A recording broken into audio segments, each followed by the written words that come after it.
The people in power right now are proving time and time again that they are not ready to take action on the climate crisis and to lead the changes that we need. So then it falls on us, the people, to bring about that change and to put pressure on them. What do we want?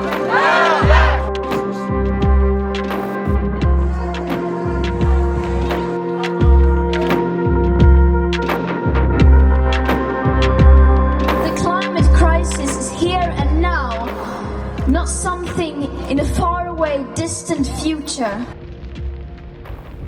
Right now, our political systems are failing us. The most scary part about the climate crisis is not what might happen in the future if we fail to act, but rather that all that is happening now is perfectly legal and that almost no one is reacting to this. The most powerful voices in this world belong to the ones who are set on destroying it. We are creating the conditions that will make future generations experience unimaginable amounts of suffering.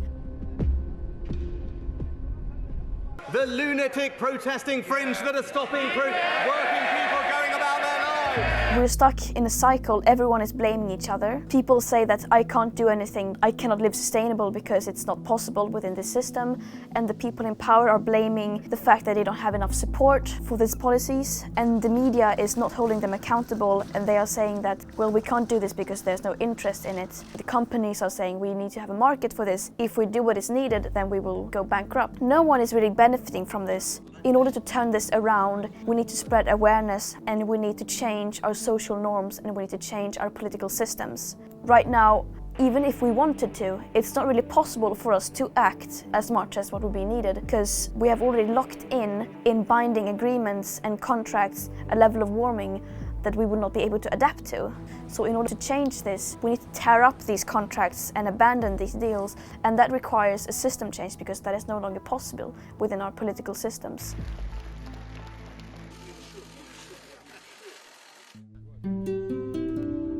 If we are to stand a chance of averting the worst consequences of the climate crisis, we need to center our attention to those who are actually experiencing the first-hand consequences of this crisis. The ones who actually do have the power to change do not really understand that this is happening right here, right now. People living on the front lines already today are losing their lives and livelihoods, and this is just the beginning. This crisis is going to escalate and become much worse. In my country, Sweden, and also here in the UK, it's like we see the climate crisis as something distant, as something far away, that might impact us in the future or that will impact our children. And because these voices are lacking from the conversation, it means that we continue to postpone all these necessary changes. We do not have time for that. So it's time to pass the mic and listen to those who are most affected.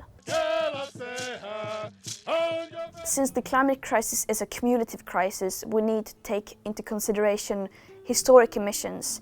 And when doing that, countries like the UK really stand out, especially when it comes to per capita emissions.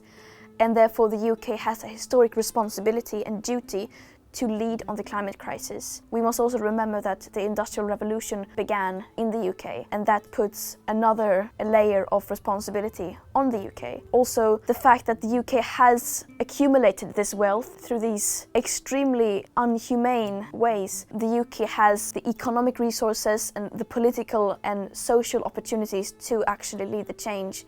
And if not countries like the UK are able to do that, then who can we expect to do that?